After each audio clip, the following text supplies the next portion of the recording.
Hello दोस्तों, एक बार फिर से स्वागत है आपका आरंभ स्टडी पॉइंट में।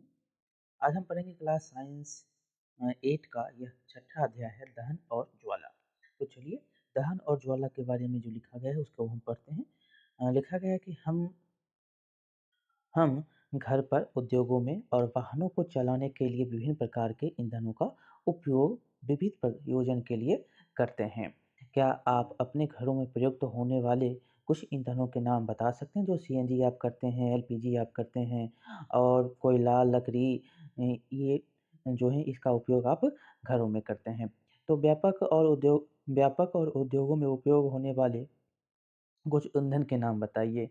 मोटर गाड़ियाँ चलाने में कौन से ईंधन कौन सा काम आता है? तो आप जानते हैं कि पेट्रोल हो गया, डीजल हो गया, ये सब मोटर वाहन चलाने में आते हैं काम। और जो है यहाँ पर याद रख सकते हैं जो कि ईंधन के लिए पेट्रोल, डीजल और प्राकृतिक गैस जो है सीएनजी है, इसे भी अब जो हाइड्रोजन ये सब अब शुरू हो गए हैं, जो कि हाइड्रोजन तो हाल ही में शुरू हुआ है, जिसमें आपको प्रदूषण क्या होता है, बहुत ही कम होता है। इससे मोटर गाड़ियाँ चलाई जाती है। आपकी सूची में सम्मिलित ईंधन होंगे, जैसे यहाँ पर देख सकते हैं गोबर, लकड़ी, कोयला और कास्ट कोयला, ये पेट्रोल जो है ये ईंधन के रूप में, डीजल, संपीड़ित प्राकृतिक गैस जिसको सीएनजी कहते हैं, ये सब जो है ईंधन के रूप में इसका उपयोग 3 जो यहाँ पर दिया गया है ये उपयोग किया जाता है। आगे है आप मोमबत्ती के जलने से परिचित हैं। मोमबत्ती के जलने और कोयले जैसे ईंधन के जलने में क्या अंतर है? शायद आपका अनुमान सही था। मोमबत्ती ज्वाला के साथ जलती है, जबकि कोयला ऐसा नहीं है। कोयला ज्वाला के साथ नहीं जलती है, उसका धीरे-धीरे प्रकाश होता है। इसी प्रकार आप अनेक ऐसे पदार्थ पाएँगे जो बिना ज्वाला के जलते हैं। आइए जलने के रासायनिक प्रक्रम और इस प्रक्रम में उत्पन्न ज्वाला के प्ररूपों का अध्ययन करें। इस अध्याय में आपको इन जो अध्ययन के बारे में बताया गया है। देख सकते हैं यहाँ से क्वेश्चन 1-2 जो क्वेश्चन है पूछा जाता है, जो वेल्डिंग में जो उपयोग किया जाता है, किस प्रकार का ज्वाला होता है, ये सब जो है पूछे जाते हैं। देखिए यहाँ पर दिया भी गया है कि दहन की क्रिया का स्मरण हम कर सकते हैं क्लास 7 जो हम इसके बारे में पढ़े हैं। हमने देखा था कि मैग्नीशियम जलकर मैग्नीशियम ऑक्साइड बनाता है। मैग्नीशियम जलता है तो क्या बनता है? तो मैग्नीशियम ऑक्साइड बनाता है और ऊष्मा तथा प्रकाश उत्पन्न करता है, और यह ऊष्मा और प्रकाश दोनों उत्पन्न करता है। इसी प्रकार क्रियाकलाप में हम एक और कास्ट कोयले का टुकड़ा लेकर कर सकते हैं। कास्ट कोयले के टुकड़े को संडासी से पकड़िए और एक मोमबत्ती अथवा वुंशेर बर्नर की ज्वाला के निकट लाइए। आप क्या देखते हैं? तो आप देखेंगे तो आपको यहाँ पर जो उसका जो है जलता हुआ वायु के अ, वायु के प वायु की उपस्थिति में जलता है। यहाँ पर दिया भी गया है कि पाते हैं कि कास्ट कोयला वायु में जलता है। कहाँ पर? तो वायु में जलता है। हम जानते हैं कि कास्ट कोयला वायु में जलकर कार्बन डाइऑक्साइड, ऊष्मा और प्रकाश देता है। यहाँ पर देख सकते हैं जो कि अगर ये वायु में जल रहा है तो कार्बन डाइऑक्साइड, ऊष्मा और प्रकाश देता है। ये चित्र आप देख सकते हैं जो मैग्नीशियम का दहन हो रहा है, मैग्नीशियम का दहन हो रहा है।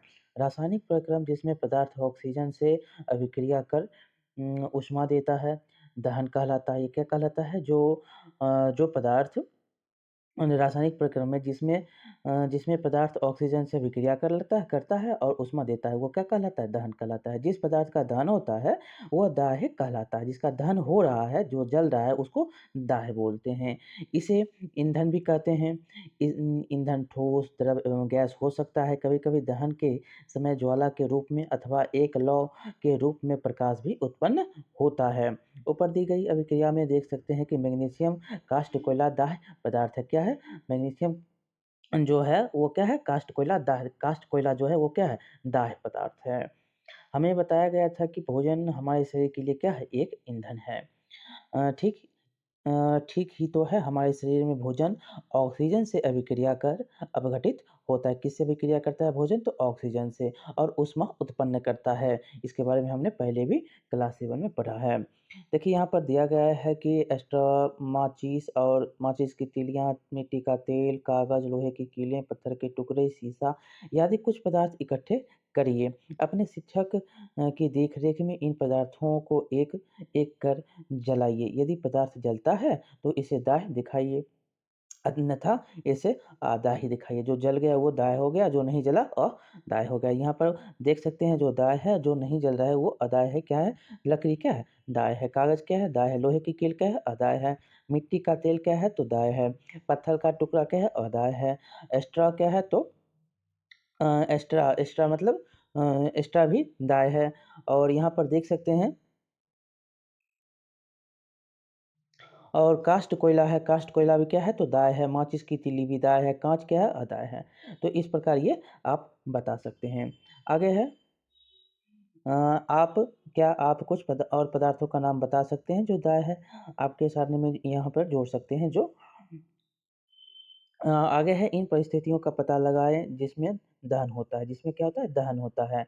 देख सकते हैं यहाँ पर दहन की जो क्रिया है, क्रियाकलाप में दिया गया है कि एक जलती मोमबत्ती को मेज़ के ऊपर रखिए और काँच की चिमनी की मोमबत्ती के ऊपर लकड़ी के 2 टुकड़े की सहायता से इसको इस प्रकार आप रख सकते हैं। देख सकते हैं कैसे रखा गया है? दहन के लिए वायु आवश्यक है। क्या है? दहन के लिए वायु। जहाँ वायु की संपर्क में आएगा तभी वो दहन हो सकता है। ऐसे उसका जो है दहन नहीं होगा। देख सकते हैं यहाँ पर वायु के संपर्क में खुला है तो इसमें दहन हो रहा है। लेकिन वायु के संपर्क जैसे ही हटता है तो वो बुझ जाता है। देख सकते हैं यहाँ पर चित्र के अनुसार यहाँ पर दिखाया भी गया है। नीचे देख सकते हैं, नीचे में इसका वायु के संपर्क नीचे से भी, ऊपर से भी है। नीचे से ऊपर से है तो ये दहन हो रहा है। यहाँ पर देख सकते हैं नीचे से नहीं है और ऊपर से है लेकिन तब पर भी ये बुझ गया है और दोनों तरफ से देख सकते हैं ये बंद है, तो ये क्या हुआ? पूरा ही बंद हो गया है। ये चिमनी में प्रवेश में जो है ये आगे बुझ जाती है, यहाँ पर लिखा गया है। जो ज्वाला अंत में एक काँच की प्लेट चिमनी के ऊपर रख दीजिए और ज्वाला को देखिए तीनों स्थिति में क्या होता है? तो क्या होता है? क्या ज्वाला कंपन करती हुई बुझ जाती है? क्या यह कंपन करते हुए धुआँ देती है? क्या यह अप्रभावित जलती रहती है? क्या आप दहन प्रक्रम में वायु की भूमिका के बारे में निष्कर्ष निकाल सकते हैं? तो दहन के लिए क्या चाहिए? तो वायु की आवश्यकता है। हम पाते हैं कि दहन के लिए वायु आवश्यक है। अवस्था 1 में मोमबत्ती निर्बाध रूप से जलती है, जबकि वायु चिमनी की में नीचे से प्रवेश कर सकती है। अवस्था बी में देखेंगे तो जब चिमनी में नीचे से वायु प्रवेश नहीं कर पाती है, तो कंपन होता है और धुआँ उत्पन्न होता है। और सी में देखते हैं ज्वाला बुझ जाती है क्योंकि उसे वायु उपलब्ध ही नहीं हो पाती है। वायु के संपर्क में ही ज्वाला जलता है। आगे है हमें हमने पढ़ा है कि सूर्य अपनी ऊष्मा और प्रकाश स्वयं उत्पन्न करता है। क्या यह भी एक प्रकार का दहन है? तो क्या वह ये भी एक प्रकार का दहन ही है। देख सकते हैं यहाँ पर दिया भी गया है कि सूर्य में ऊष्मा और प्रकाश नाभिकीय अभिक्रियाओं द्वारा होता है। आप इस प्रकार में हम आगे इसके बारे में पढ़ेंगे। क्रियाकलाप में दिया गया है एक लकड़ी या लकड़ी के कोयले का जलता हुआ टुकड़ा लोहे की प्लेट या तवे पर रखिए और इसे एक कांच के जार अथवा पारदर्शक प्लास्टिक जार से ढक दीजिए। देखिए क्या होता है। क्या कुछ समय बाद लकड़ी का कोयला जलना बंद हो जाता है? क्या आप सोच सकते हैं कि यह जलना बंद क्यों हो जाता है? आपने सुना होगा कि जब किसी व्यक्ति के वस्त्र आग पकड़ लेते हैं, तो आग बुझाने के लिए व्यक्ति को कंबल से ढक देते हैं, वायु के संपर्क से उसको हटा देते हैं, तो ये क्या होता है? आग बुझ जाता है। यहाँ पर कुछ चित्र में जंगल में आग है तो जंगल में जानते हैं वायु के संपर्क में रहता है तो ये आग बुझता ही नहीं है। गर्मियों के मौसम में बहुत अधिक गर्मी पड़ने पर स्थानों पर बहुत सूखी घास में आग पकड़ लेती है। घास से आग पेड़ों में फैलती है और जल्द ही पूरा जंगल जो है आग के चपेट में आ जाता है और इसको बुझाना जो है बहुत ही कठिन होता है। यहाँ पर देख सकते हैं कंबल से ढका हुआ व्यक्ति आप दिखाया गया है जो आग पकड़ा है तो इसको कंबल से ढक दिया तो ये क्या होता है तो इससे आग बुझ जाती है। वायु के संपर्क में ना आने से आग क्या होता है बुझ जाता है। अब अपने अनुभवों से स्मरण करके बता सकते हैं क्या एक माचिस की तीली अपने आप जल उठती है? नहीं। यह किस प्रकार जलाई जाती है तो उसके संपर्क में जब ये घर्षण होता है और वायु के संपर्क में आता है तो ये क्या होता है जल जाता है। आपको कागज़ के टुकड़े को जलाने का अनुभव अवश्य होगा। जब जलती हुई माचिस की तीली इसके पास लाते हैं तो क्या जल उठता है? तो हाँ, ये जल जाता है। क्या आप लकड़ी के एक टुकड़े को जलती माचिस की तीली उसके पास ला कर जला सकते हैं? तो हाँ, ये जल सकता है। लकड़ी का या कोयले को जलाने के लिए आपको कागज़ या मिट्टी के तेल का प्रयोग क्यों करना पड़ता है? क्योंकि उसके लिए हमको उसको संपर्क में आग के संपर्क में लाना पड़ता है जो कि उससे वो जल उठे। अब आगे है क्या ये अनुभव आपको बताते हैं कि विभिन्न पदार्थ विभिन्न ताप पर आग पकड़ते हैं। वह न्यूनतम ताप जिस पर कोई पदार्थ जलने लगता है वह उसका ज्वलन ताप कहलाता है। जिसमें न्यून ही ताप होगा और वह जल उठे तो वो क्या कहलाएगा? ज्वलन ताप कहलाएगा। क्या अब आप बता सकते हैं कि कमरे के ताप पर माचिस की तीली अपने आप आग क्यों नहीं पकड़ सकती लेती? माचिस की तीली माचिस की डिबिया के बगल में रगड़ने पर क्यों जलती है? क्यों? थोड़ा उसका संपर्क आता है और वो जल जाता है। देखिए यहाँ पर माचिस के बारे में बताया गया है कि माचिस का इतिहास बहुत पुराना है। 5000 से अधिक वर्ष पूर्व प्राचीन मिस्र में गंधक में डुबोए गए चीड़ की लकड़ी के छोटे टुकड़े माचिस की तरह उपयोग किए जाते थे। किसकी लकड़ी? तो चीड़ की लकड़ी। आधुनिक निरापद माचिस का विकास लगभग 200 वर्ष पूर्व हुआ था। इसके जो जिससे ये बनता है उसके नाम जो है बार-बार पूछे जाते हैं। देखिए एंटीमनी ट्राइसल्फाइड और पोटेशियम क्लोरेट और श्वेत फास्फोरस का मिश्रण कुछ गोंद और स्टार्च के साथ मिलाकर उचित लकड़ी से बनी माचिस की तीली के सिरे पर लगाया जाता है। ये बहुत बार यहाँ से क्वेश्चन पूछे जाते हैं। एंटीमनी सल्फाइड और पोटेशियम को क्लोरोरेट और श्वेत फास्फोरस का नाम याद रखें, कभी रेट दे देता है तो यहाँ यहाँ पर याद रखना है श्वेत फास्फोरस लगता है। जब इसे किसी खुरदुरी सतह से रगड़ा जाता है तो घर्षण की इससे क्या होता है? ऊष्मा के कारण श्वेत फास्फोरस प्रज्वलित हो उठता है। यहाँ पर श्वेत फास्फोरस का नाम याद रखना है जो कि प्रज्वलित होता है। इससे माचिस की तीली का दहन प्रारंभ हो जाता है, परंतु श्वेत फास्फोरस माचिस में उद्योग करने वालों और माचिस का उपयोग करने वालों दोनों के लिए खतरनाक सिद्ध हुआ। आजकल इसका उपयोग क्या होता है? आजकल इनापात माचिस के सिरे पर केवल एंटीमनी ट्राइसल्फाइड और पोटेशियम क्लोरेट लगा रहता है। 2 ही अब रहता है, पहले श्वेत फास्फोरस लगा रहता था लेकिन अब इसका उपयोग नहीं होता है। लेकिन अब 2 ही होता है, पोटेशियम क्लोरेट और एंटीमनी ट्राइसल्फाइड। रगड़ने वाली सतह पर चूर्णित काँच और थोड़ा-सा लाल फास्फोरस लगाते हैं। देख सकते हैं फिर श्वेत यहाँ से गया और यहाँ पर लाल आ गया, तो लाल फास्फोरस का अब उपयोग होने लगा है। ये बार-बार क्वेश्चन यहाँ से कन्फ्यूजन से भरा पूछता है, लेकिन यहाँ पर याद रखना पहले श्वेत फास्फोरस का उपयोग किया जाता था, लेकिन अब लाल फास्फोरस का जो है चूर्णित काँच और थोड़ा-सा लाल फास्फोरस का उपयोग होता है, जो कम खतरनाक होता है। जब माचिस की तीली को खुरदरी सतह पर रगड़ा जाता है तो कुछ लाल फास्फोरस श्वेत फास्फोरस में परिवर्तित हो जाता है और यही लाल फास्फोरस जो है ये श्वेत फास्फोरस में परिवर्तन हो जाता है। ये क्वेश्चन पूछे गए हैं। यह तुरंत माचिस की तीली के सिरे पर लगे पोटेशियम क्लोरोरेट से अभिक्रिया कर पर्याप्त ऊष्मा उत्पन्न करता है। किससे अभिक्रिया करता है? तो पोटेशियम क्लोरोरेट से। अ, उत्पन्न करता है जिससे एंटीमनी ट्राइसल्फाइड का दहन प्रारंभ हो जाता है और कौन जलता है? तो अभिक्रिया किससे होता है? पोटेशियम क्लोराइड से और जो दहन प्रारंभ होता है जिससे वो अभिक्रिया करता है ये कौन है? तो एंटीमनी ट्राइसल्फाइड है, ठीक? इससे अभिक्रिया करके दहन प्रारंभ हो जाता है इसका।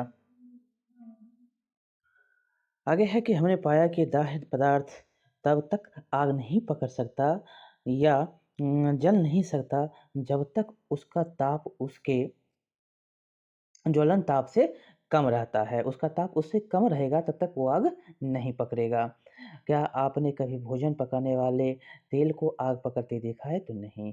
जब जलने वाला बर्तन लंबे समय तक जलते हुए स्टोव पर रखा रहता है, तो कमरे के ताप पर मिट्टी का तेल और लकड़ी अपने आप आग नहीं पकड़ते, परंतु यदि मिट्टी के तेल का थोड़ा गर्म कर दें, तो वह आग पकड़ लेता है। लेकिन उसको थोड़ा गर्म कर दीजिए, तो क्या होगा? आग पकड़ लेगा। क्या इसका ज्वलन ताप लकड़ी के ज्वलन ताप से कम है? ये क्या इसका अर्थ है कि मिट्टी के तेल के रखने में हमें विशेष सावधानी बरतनी होगी? ये आप जानते हैं कि मिट्टी का तेल आप विशेष सावधानी के साथ रखते हैं।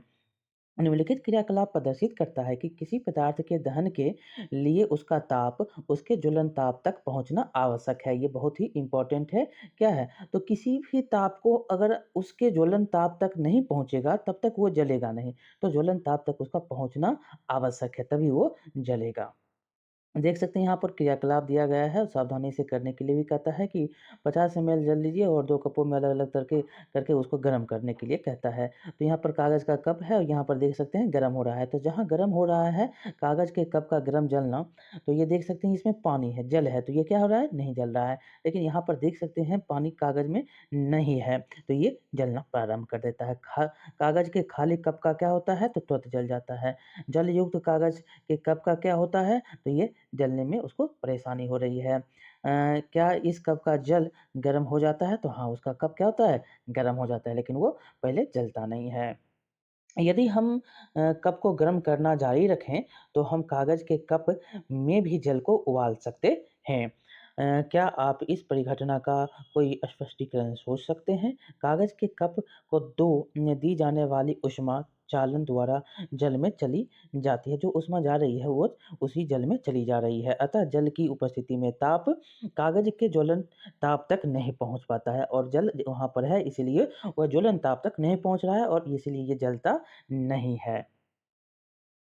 जिन पदार्थों का ज्वलन ताप बहुत कम होता है और जो ज्वाला के साथ सरलतापूर्वक आग पकड़ लेते हैं, उन्हें ज्वलनशील पदार्थ कहते हैं। जो उसका ज्वलन ताप कम है और सरलता से उसको वो आग पकड़ लेता है, वह ज्वलनशील पदार्थ कहलाता है। जैसे कि आप यहाँ पर उदाहरण में देख सकते हैं, इसका ज्वलन ताप क्या है? पेट्रोल का कम है, अल्कोहल द्रवित पेट्रोलियम गैस जो एलपीजी है उसका, इसका सबका क्या है? ये ज्वलनशील पदार्थ है। इसका जो है ज्वलन ताप बहुत ही कम होता है। क्या आप कुछ और यहाँ केरोसिन ले लेंगे, ये सब क्या है? इसमें भी ज्वलन ताप क्या होता है? कम होता है। आगे है हम आग पर नियंत्रण कैसे पाते हैं? आपने घरों, दुकानों और कारखानों में आग लगते हुए सुना या देखा होगा। यदि आपने इस प्रकार की कोई दुर्घटना देखी है तो इसके बारे में आप बता सकते हैं और यह साथियों से अनुभव बाँट सकते हैं। आपने अपने क्षेत्र की अग्नि सेवा की टोल फ्री नंबर का पता लगाने के लिए कहता है जो है वहाँ पर और उसकी सेवा क्या होती है इसके बारे में आप बता सकते हैं। यह ज़रूरी है कि हम सबको अग्निशमन सेवा की टेलीफ़ोन नंबरों की जानकारी होनी चाहिए। 100 पुलिस का है, 101 है, तो इस प्रकार आप बता सकते हैं। यहाँ पर जो फायरमैन है ये जल को बुझा रहा है। देख सकते हैं जल फेंक कर आग बुझाया जा रहा है। क्या आपके शहर में फायर ब्रिगेड स्टेशन है? जब फायर ब्रिगेड आती है तो क्या वह क्या करती है? वह आग पर जल डालती है। जल क्या होता है? जल ज्वलनशील पदार्थों को ठंडा करता है। क्या करता है? उसको ठंडा कर देता है जिससे उसका ताप उनके ज्वलन ताप से कम हो जाता है और उसका ताप हो उससे कम हो जाता है और आग बुझ जाता है। ऐसा करने से आग का फैलना रुक जाता है।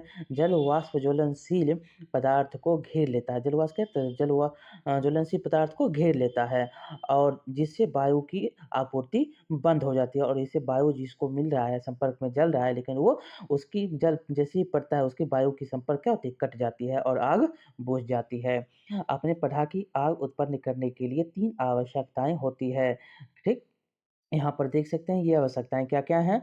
तो ईंधन, वायु जो कि ऑक्सीजन आपूर्ति हेतु हो, जो ऑक्सीजन की आपूर्ति करता है और दूसरा है ऊष्मा, जो ईंधन का ताप उसके ज्वलन ताप से अधिक करने हेतु और उसके जो ईंधन के ताप हैं, उसके ज्वलन ताप को अधिक करेगा और इसमें एक और अधिक आवश्यकताओं को हटा कर आग को नियंत्रित किया जा सकता है। आग बुझाने वाले का कार्य वायु का प्रभाव काटना या ईंधन का ताप कम करना या दोनों होता है। उसका वायु प्रभाव काट दीजिए या ईंधन का ताप को कम कर दीजिए। ध्यान दीजिए कि अधिकांश स्थितियों में ईंधन को हटाया नहीं जा सकता है। उदाहरण के लिए यदि किसी भवन में आग लग गया है तो हटा नहीं सकते हैं, तो इसके लिए आप क्या करेंगे? वायु को संपर्क में उसे जल देंगे, तो ये क्या होगा? वो इससे वो बुझ जाएगा। संपूर्ण भवन ही ईंधन होता है क्योंकि संपूर्ण भवन ही ईंधन बन जाता है जब ईंधन भवन में आग लगती है। तो ये देख सक आपको चित्र अग्निशामक रूप के रूप में दिया जाता है।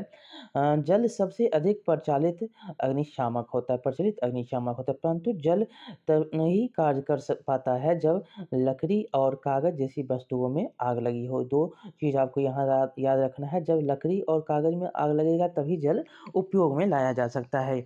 यदि विद्युत उपकरणों में आग लग गया तो हो तो जल विद्युत का चालन कर सकता है और आग बुझाने वालों को हानि हो सकती है और इससे हानि होगा किसको? तो आग जो बुझा रहा है उसको अगर विद्युत में काम कर रहा है। तेल और पेट्रोल में लगी आग बुझाने के हेतु भी जल का उपयोग उचित नहीं होता। तेल और पेट्रोल का भी अगर आग लग गया है तो उसमें भी आप जल का उपयोग नहीं करेंगे।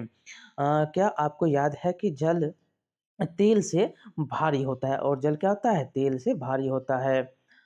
अतः तेल यह तेल के नीचे चला जाता है और यह तेल के क्या होता है? नीचे चला जाता है और तेल ऊपर जलता रहता है। आप जानते हैं पानी में आग लगती है तो किस कारण? तो तेल ऊपर रहता है, ये इसमें आग लग जाती है और तेल पानी क्या आता है? नीचे रहता है। विद्युत उपकरण और पेट्रोल जैसे ज्वलनशील पदार्थों में लगी आग के लिए कार्बन डाइऑक्साइड CO2 सबसे अच्छा अग्निशामक है। क्या है? अगर पेट्रोल और विद्युत उपकरण में लग गया है आग तो आप CO2 का उपयोग करेंगे। ये सबसे अच्छा अग्निशामक है। ऑक्सीजन से भारी होने के कारण CO2 आग को एक कंबल की तरह लपेट लेता है और ऑक्सीजन से भारी होता है कौन? तो CO2 और इसके कारण ये आग को कंबल की तरफ लपेट लेता है तरह। इससे ईंधन और ऑक्सीजन के बीच क्या होता है? संपर्क टूट जाता है अतः आग पर नियंत्रण हो जाता है। CO2 का अतिरिक्त लाभ यह है कि सामान्यतः यह विद्युत उपकरणों को कोई हानि नहीं पहुँचाता और यह इसका ये भी लाभ है कि यह विद्युत उपकरण को हानि भी नहीं पहुँचाता है। हमें कार्बन डाइऑक्साइड की आपूर्ति कहाँ से मिलती है? तो उच्च दाब पर यह द्रव के रूप में सिलेंडरों में भरी जाती है। कौन? तो कार्बन डाइऑक्साइड जो उच्च दाब पर सिलेंडर में इसको भर देते हैं। सिलेंडर एलपीजी किस रूप में सिलेंडर में रखी जाती है? तो ये भी उच्च दाब में रखी जाती है। सिलेंडर से छोड़े जाने पर CO2 बहुत अधिक फैलती है और ठंडी हो जाती है। अतः यह न केवल आग को चारों ओर से घेर लेती है, बल्कि ईंधन के ताप को भी नीचे ले आती है। इसीलिए यह अति उत्तम अग्निशामक होता है। CO2 प्राप्त करने का एक दूसरा तरीका सोडियम बाइकार्बोनेट मतलब जो बेकिंग सोडा होता है या पोटेशियम बाइकार्बोनेट जैसे रसायनों के पाउडर का भारी मात्रा में छिड़काव है। आग के निकट इन पदार्थों से बहुत सी कार्बन डाइऑक्साइड गैस निकलती है जो आग बुझा देती है। यहाँ से बहुत सारे क्वेश्चन बनते हैं। अब है दहन के प्रकार। दहन के प्रकार क्या हैं? तो एक जलती हुई माचिस की तीली अथवा गैस लाइटर को रसोई में स्टोव के निकट लाइए। आप देख सकते हैं यहाँ पर दिया भी गया है कि ये सहायता आप मम्मी-पापा का ले सकते हैं, माता-पिता का। गैस स्टोव की ढुंडी जो होता है, नॉब जो होता है, घुमाकर गैस चालू कर दीजिए। आप क्या देखते हैं तो उससे क्या होता है गंध आपको दिखाई देता है जो गैस जल रहा है। हम पाते हैं कि गैस तेजी से जलने लगती है तथा ऊष्मा और प्रकाश उत्पन्न करती है। इस प्रकार दहन तीव्र दहन कहलाता है। जो ऊष्मा और प्रकाश तेजी से जल रहा है उसको हम तीव्र दहन कहते हैं। फास्फोरस जैसे कुछ पदार्थ हैं जो कमरे के ताप पर वायु में जलते हैं। जो क्या है? फास्फोरस है। फास्फोरस क्या है? कुछ ऐसा पदार्थ है जो कमरे के ताप पर वायु में जलता रहता है। इस प्रकार का दहन जिसमें पदार्थ बिना किसी प्रत्यक्ष कारण के अचानक लपटों के साथ जल उठता है वह स्वतः दहन जो स्वतः जल रहा है उसके कोई कारण नहीं है, प्रत्यक्ष कारण नहीं है तो वो जल गया तो उसको हम स्वतः दहन कहते हैं। कोयले की खानों में कोयले की धूल के स्वतः दहन के से कई बार खतरनाक अग्निकांड हो चुके हैं। जंगल के स्वतः कांड कभी अधिक गर्मी के कारण होते हैं, कभी आकाश में बिजली गिरने से होते हैं, परंतु जंगल में आग अधिकतर मनुष्य की लापरवाही से लगती है। यदि ये यदि जंगल में यदि आप पिकनिक अथवा शिविर में जाते हैं तो कैंप फायर का आयोजन करते हैं तो स्थान छोड़ने से पूर्व आग की पुण्यता बुझाना आवश्यक याद रखिए। हम त्योहारों पर अक्सर आतिशबाजी करते हैं। जब पटाखे को जलाते हैं तो एक आकस्मिक अभिक्रिया होने से ऊष्मा, प्रकाश और ध्वनि पैदा होती है। अभिक्रिया में बनी गैस बड़ी मात्रा में निकली है। इस प्रकार की अभिक्रिया विस्फोट कहलाती है। जो एकाएक निकल गया है, जो आतिशबाजी हो रहा है, वो क्या विस्फोट हो रहा है। पटाखे पर दाब डालने पर भी विस्फोट हो सकता है और पटाखे पर दाब डालते हैं तो क्या होता है? विस्फोट होता है। अब आगे है ज्वाला। एलपीजी ज्वाला का परीक्षण करिए। क्या आप ज्वाला का रंग बता सकते हैं? एक मोमबत्ती की ज्वाला का रंग कैसा होता है? तो देखेंगे तो एक मोमबत्ती की ज्वाला का रंग ये आपको दिख रहा है, वुरनिश बर्नर द्वारा जलाई गई यह मिट्टी का तेल है और यहाँ पर जो देख रहे हैं ये क्या है? बर्नर है। तो यहाँ पर आपको इसके रंग पता हैं लगाने हैं। तो यह वस्तुओं के अनुभव को यहाँ पर देख सकते हैं। परीक्षण से यहाँ पर हम ज्वाला के पदार्थ ज्वाला लिखिए पदार्थ ज्वाला देता है या नहीं देता है, परीक्षण से आप देखेंगे। तो ये मोमबत्ती और रसोई के गैस के रंग देख सकते हैं, इसमें ग्रीन आपको दिख रहा है, ये रेड आपको कुछ दिख रहा है, ये इसके रंग क्या हैं? अलग-अलग हैं। तीनों के रंग देख रहे हैं क्या है? अलग-अलग हैं। ऊपर में देख सकता है आपको येलो दिख रहा है, बीच में नीचे में आपको रेड दिख रहा है, ये इसके रंग हैं। अब है ज्वाला का संरचना। एक मोमबत्ती जलाइए सावधानी से और 4-5 पतली नली को ठंडासी द्वारा पकड़िए और एक सिरा मोमबत्ती की आकस्मिक ज्वाला के अदीप्त क्षेत्र जो ज़ोन होता है में प्रवेश कीजिए। काँच की नली के दूसरे सिरे के निकट एक जलती हुई माचिस की तीली लाइए। क्या कुछ समय पश्चात ज्वाला उत्पन्न होता है? तो देखेंगे उसमें ज्वाला उत्पन्न हो रहा है। यदि ऐसा है तो तो वह क्या है जो ज्वाला उत्पन्न करता है? ध्यान दीजिए कि गर्म बत्ती के पास मोम जल्द पिघल जाते हैं। अगर गर्म बत्ती है और वहाँ पर मोम रखेंगे तो वो क्या होगा? जल्द ही पिघल जाएगा। यहाँ पर देखिए जो पदार्थ जल रहा है, जो पदार्थ नहीं जल रहा है। मोमबत्ती देखेंगे तो क्या होता है? जल रहा है। मैग्नीशियम भी देखेंगे तो ये भी जल रहा है, कपूर भी जल रहा है। मिट्टी का तेल के स्टोव वाला जो है ज्वाला नहीं देता, ये भी ज्वाला देता है। लकड़ी का कोयला जो है ये भी लकड़ी का कोयला ज्वाला नहीं देता है। आगे है यहाँ पर दहन के समय जो पदार्थ वाष्पित होता है, वह ज्वाला का निर्माण करते हैं। जो वाष्पित हो रहा है, वो ज्वाला का निर्माण कर रहा है, ये देख सकते हैं आप। ठीक?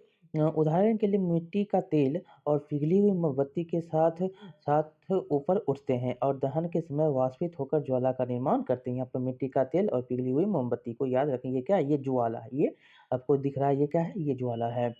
इसके विपरीत लकड़ी का कोयला वाष्पित नहीं होता है और कोई ज्वाला नहीं देता है। क्रियाकलाप में आपने यहाँ पर ऊपर में देखा भी है। तो क्या काँच की नली के बाहर निकलने वाली मोम का वाष्प क्या ज्वाला उत्पन्न करने होने के कारण हो सकता है? तो हाँ। जब मोमबत्ती की ज्वाला स्थिर हो, तो ज्वाला के दीप्त क्षेत्र में एक स्वच्छ काँच की प्लेट और प्रविष्ट करिए और इसमें उसे संडासी से लगभग 10 सेकंड तक पकड़े रहिए और हटाकर उसके देखेंगे तो उसमें भी आपको ज्वाला मिलेगा।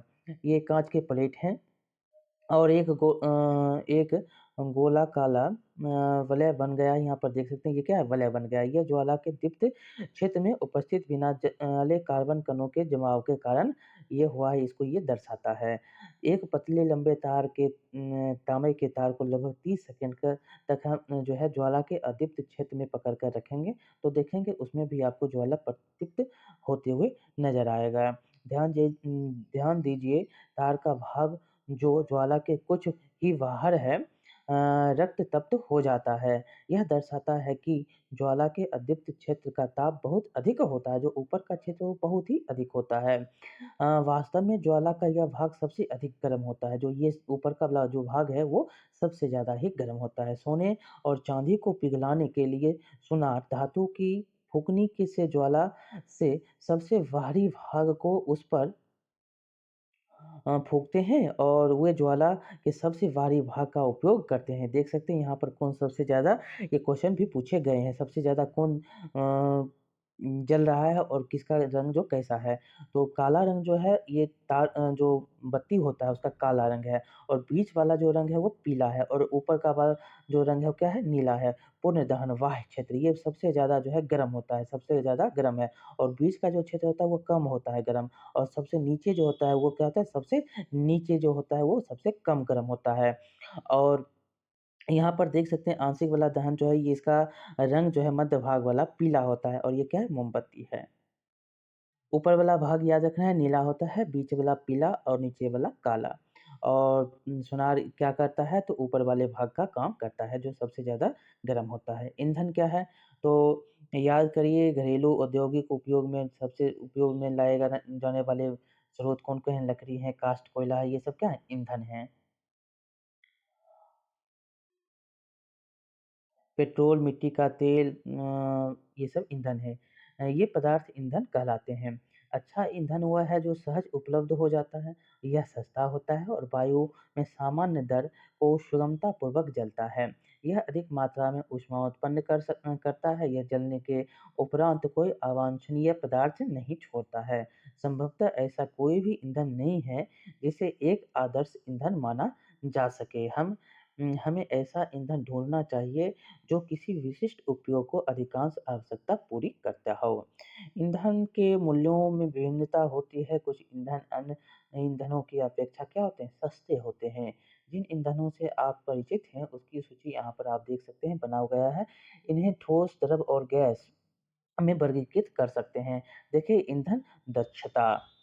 यदि आपसे कहा जाए कि गोबर के उपले, कोयला और एलपीजी को जलाकर पानी की एक निश्चित मात्रा को उबालें, तो आप कौन से ईंधन को चुनेंगे? तो आप क्या एलपीजी को चुनेंगे जो जल्दी ही आपको इससे हो जाएगा। इसका कारण है कि आप अपने माता-पिता की मदद ले सकते हैं इससे इसको करने के लिए। तो क्या ये ईंधन बराबर मात्रा में ऊष्मा उत्पन्न करते हैं? किसी ईंधन के 1 किलोग्राम के पुनः दहन से प्राप्त ऊर्जा को मात्रा उसका उसमें मान कहलाता है। जो 1 किलो का उपयोग कर रहे हैं और जिससे वो उतना ऊष्मा दे रहा है उसका उसमें मान कहलाता है, वही उसका उसमें मान कहलाता है। ईंधन के उसमें मान को किलो जूल प्रति किलोग्राम केजे और बाय केजी में मात्रक द्वारा प्रदर्शित किया जाता है। उसमें ईंधन का उसमें मान किसमें? तो किलो जूल प्रति किलोग्राम में प्रदर्शित किया जाता है। कुछ पदार्थों के यहाँ पर दिए गए हैं जो देख सकते हैं कोयला है, ये ठोस है। यहाँ पर देख सकते हैं लकड़ी होगा, ठोस होगा।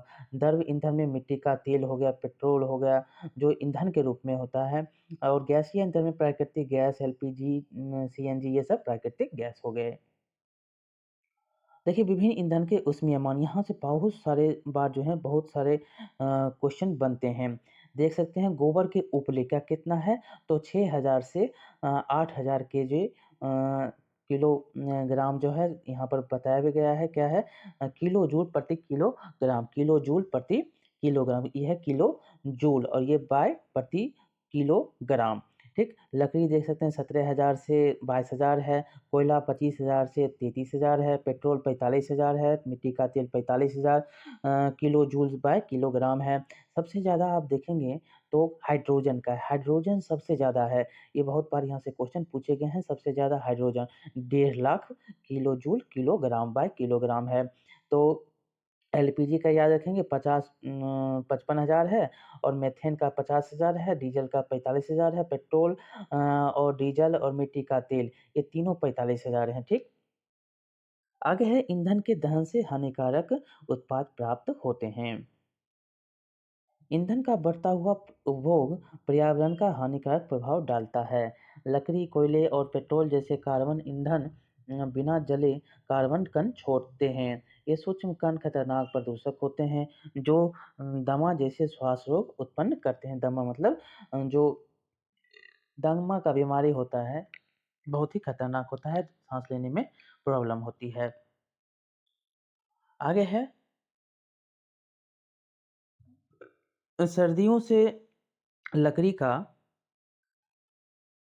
सर्दियों से लकड़ी का उपयोग घरेलू औद्योगिक ईंधन के रूप में हो रहा था, परंतु अब इसका जो है स्थान कोयले और एलपीजी जैसे ईंधनों ने ले लिया है। अभी भी हमारे देश के बहुत से ग्रामीण क्षेत्रों में जो है ईंधन के रूप में लकड़ी का उपयोग हो रहा है क्योंकि यह आसानी से उपलब्ध और सस्ती है। परंतु लकड़ी को जलाने से बड़ी मात्रा में धुआं उत्पन्न होता है जो मनुष्यों के लिए क्या है? हानिकारक है। और श्वसन कष्ट उत्पन्न करता है, साँस लेने में क्या होती है? परेशानी होती है। साथ ही वृक्ष हमें बहुत ही उपयोगी वस्तुएँ उपलब्ध कराते हैं, जो ईंधन के रूप में लकड़ी का उपयोग करने पर हमें प्राप्त नहीं हो पाती है। इसके अतिरिक्त वृक्षों की कटाई वनोन्मूलन का कारण बनती है, जो पर्यावरण के लिए हानिप्रद है, जैसा कि आपने पहले भी इसके बारे में पढ़ा है। दूसरा है इन ईंधनों का अपूर्ण दहन कार्बन मोनोऑक्साइड गैस देता है। क्या देता है? ईंधन से कार्बन मोनोऑक्साइड होता है। ये क्या होता है? अत्यंत विषैली गैस है। बंद कमरे में कोयला जलाना खतरनाक होता है। इससे दम घुटने से मृत्यु भी हो सकती है और कार्बन मोनोऑक्साइड इससे निकलता है और कमरे में व्यक्ति अगर सोया हुआ है तो इससे मृत्यु भी हो सकती है। ओह! यहाँ पर बताया गया ओह! इसीलिए हमें सलाह दी जाती है कि उस कमरे में कभी ना सोएँ जिसमें जलते हुए या सुलगते हुए कोयले की आग हो। तीसरा है आपको अधिकांश ईंधन के दहन से पर्यावरण में कार्बन डाइऑक्साइड गैस निकलती है। वायु में कार्बन डाइऑक्साइड गैस की अधिक मात्रा संभवतः विश्व उष्णन मतलब ग्लोबल वार्मिंग का कारण बनती है। इसी को ग्लोबल वार्मिंग कहते हैं जो कि बहुत ही ज़्यादा अगर कार्बन डाइऑक्साइड है तो उसी को हम विश्व उष्णन या ग्लोबल वार्मिंग कहते हैं। इसके जो हैं आगे बताए गए हैं कि पृथ्वी के वातावरण के तापमान में वृद्धि विश्व उष्णन कहलाती है। जो तापमान में अगर वृद्धि हो रही है इसी को हम विश्व उष्णन या विश्व ग्लोबल वार्मिंग कहते हैं। अन्य बातों के साथ-साथ से हिमनद पिघलने लगते हैं जिससे समुद्र के जल स्तर क्या होते हैं बढ़ जाता है और तटीय क्षेत्र बाढ़ग्रस्त हो जाते हैं। ऐसे भी संभव है कि निचले स्तर वाले तटीय क्षेत्र अस्थायी रूप से जलमग्न हो जाते हैं। देखिए चौथा क्या है कारण हानिकारक कारण तो कोयले और डीजल के दहन से सल्फर डाइऑक्साइड गैस निकलती है। यह भी क्वेश्चन पूछे गए क्या रिपोर्ट निकलती है सल्फर डाइऑक्साइड। यह अत्यंत दमघोटू और संक्षारक गैस है। इसके अतिरिक्त पेट्रोल, इंजन, नाइट्रोजन के गैसीय ऑक्साइड छोड़ते हैं। सल्फर और नाइट्रोजन के ऑक्साइड वर्षा जल में घुल जाते हैं तथा अम्ल बनाते हैं। ऐसी वर्षा अम्ल वर्षा कहलाती है जल में घुलकर जो जल में घुल जाता है और सल्फर और नाइट्रोजन के ऑक्साइड वर्षा जल में अगर घुल जाता है तो ये अम्ल बनता है। इससे अम्ल बनता है और ऐसी वर्षा क्या कहलाती है? अम्ल वर्षा कहलाती है। किसके कारण? तो सल्फर और नाइट्रोजन के कारण। ठीक? याद रखना है यहाँ पर आपको जो फसलों, भवनों, मृदा के लिए क्या होता है हानिकारक होता है, इसके बारे में हमने पहले भी पढ़ा है। मोटर वाहनों में ईंधन के रूप में डीज़ल और पेट्रोल का स्थान अब कौन ले रहा है? तो सीएनजी ले रहा है संपीड़ित प्राकृतिक गैस। यह जो है क्या होता है क्योंकि सीएनजी सल्फर और नाइट्रोजन के ऑक्साइडों का उत्पादन अल्प मात्रा में करता है। क्या करता है ये? सल्फर और नाइट्रोजन के ऑक्साइडों का उत्पादन जो है थोड़ी मात्रा में करता है, इसीलिए इसको स्वच्छ ईंधन भी कहा जाता है। ये क्या है? सीएनजी एक अधिक स्वच्छ ईंधन है। इस प्रकार आपका ये चैप्टर समाप्त होता है। बहुत ही इम्पोर्टेंट चैप्टर था। यहाँ से बहुत बार जो है क्वेश्चन पूछे जाते हैं। आपने यहाँ पर क्या सीखा है? तो जो पदार्थ वायु में जलते हैं वो दाह्य कहलाते हैं और दहन के लिए ऑक्सीजन की आवश्यकता आपको होती है। वायु में ऑक्सीजन चाहिए या वायु में दहन के प्रक्रिया में ऊष्मा और प्रकाश उत्पन्न होता है। ज्वलन ताप वह निम्नतम ताप है जिस पर दाह्य पदार्थ आग पकड़ लेता है। ज्वलनशील पदार्थों का ज्वलन ताप बहुत कम होता है। आग उत्पन्न करने हेतु आवश्यकताओं में से एक या अधिक को हटाकर आग पर नियंत्रण पाया जा सकता है। आग पर नियंत्रण पाने हेतु सामान्यतः जल का प्रयोग किया जाता है। विद्युत उपकरणों और तेलों पर लगी आग को नियंत्रण करने के लिए हम इसको जल का उपयोग नहीं करेंगे, उसके लिए CO2 जो कार्बन डाइऑक्साइड का उपयोग हम करते हैं। दहन विभिन्न प्रकार के होते हैं जैसे तीव्र दहन हो गया, स्वतः दहन हो गया और विस्फोट हो गया। ज्वाला के 3 भिन्न क्षेत्र होते हैं अतृप्त क्षेत्र, तृप्त क्षेत्र और ज्योतिहीन क्षेत्र। आदर्श ईंधन सस्ता, आसानी से जलने वाला और आसानी से वहन योग्य होता है। इसका ऊष्मीयमान उच्च होता है। यह ऐसी गैसें या अवशेष नहीं छोड़ता जो पर्यावरण को प्रदूषित करते हो। ईंधन में दक्षता और मूल्य परस्पर भिन्न हो सकते हैं। ईंधन दक्षता को ऊष्मीयमान द्वारा प्रदर्शित किया जाता है, जिसका मात्रक किलोजूल प्रति किलोग्राम होता है। वायु में बिना जले कार्बन कण खतरनाक प्रदूषक होते हैं और श्वसन कष्टों को उत्पन्न करते हैं। ईंधन के अपूर्ण दहन से विषैले कार्बन डाइऑक्साइड गैस बनती है। वायु में कार्बन डाइऑक्साइड की बड़ी मात्रा को विश्व उष्णन या ग्लोबल वार्मिंग का कारण होता है। कोयले, डीजल और पेट्रोल के दहन से उत्पन्न सल्फर और नाइट्रोजन के ऑक्साइड अम्ल वर्षा उत्पन्न करते हैं, जो फसलों और भवनों और मृदा के लिए क्या होता है हानिकारक होता है। बहुत ही इंपॉर्टेंट यहाँ से क्वेश्चन जो है बनता है। बार-बार यहाँ से क्वेश्चन पूछे जाते हैं। कैसा लगा ये चैप्टर आप बताएँगे, लाइक करेंगे, शेयर करेंगे और सब्सक्राइब करना नहीं भूलेंगे। मिलते हैं अगले चैप्टर में, तब तक के लिए बहुत